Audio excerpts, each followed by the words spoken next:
ποδηλάτες της Πάτρας οργανώνουν διήμερο φεστιβάλ με τίτλο 2 μέρες, 2 ρόδες. Την Παρασκευή και το Σάββατο 9 και 10 Μαΐου στην πλατεία Όλγας. Η διοργάνωση είναι ανοιχτή και αποτελεί συνέχεια του ιδιαίτερα πετυχημένου περσινού διημέρου εκδηλώσεων που οργανώθηκε στον ίδιο χώρο. Οι εκδηλώσεις περιλαμβάνουν 2 παραστάσεις κουκλοθέατρου, συναυλίες, προβολές ενημερωτικών ντοκιμαντέρ με θέμα την αστική υποβάθμιση και αναβάθμιση, παρουσιάσεις για θέματα οικολογίας και προστασίας ανθρωπίνων δικαιωμάτων. Επίσης, θα παρουσιαστούν λεπτομερείς οδηγίες και θα διεξαχθούν συζητήσεις για την ποδηλατική και οδική ασφάλεια στην Πάτρα, ενώ θα υπάρξει και ενημέρωση προς το κοινό της πόλης για την πρόοδο της διεκδίκησης κατασκευής δικτύου ποδηλατοδρόμων στην αστική περιοχή της Πάτρας.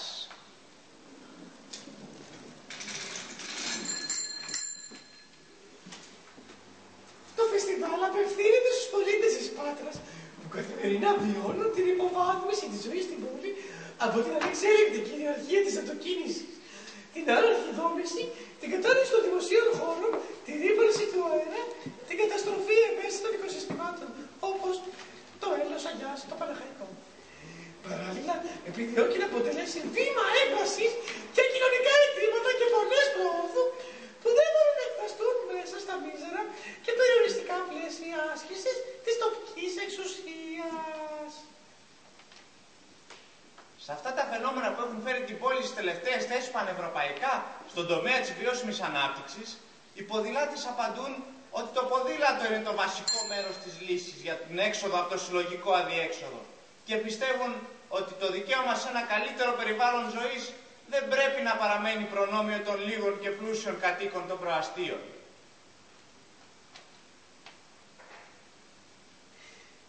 Το φεστιβάλ εκδηλώσεων εντάσσεται σε ένα σύνολο ενεργειών και παρεμβάσεων της κίνησης που σκοπό έχουν να εμψυχώσουν ευρύτερες ομάδες πολιτών εκτός από την κοινότητα των ποδηλατών της πόλης.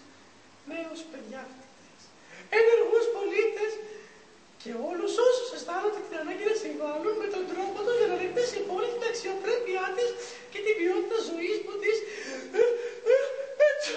της λείπει. Η κίνηση ποδηλάτες Πάτρας ξεκίνησε το Μάιο του 2006 ως ανοιχτή κίνηση βάσης των ποδηλατών της πόλης και έχει στο ενεργητικό της ποδηλατοπορίες και εκστρατείες διεκδίκησης στην πόλη και στις συνοικίες με έτοιμα την κατασκευή δικτύου ποδηλατοδρόμων, τη βελτίωση των δημοσίων συγκοινωνιών και την αστική περιβαλλοντική αναβάθμιση. Για περισσότερες πληροφορίες μαζί http://podillatespatra.blogspot.com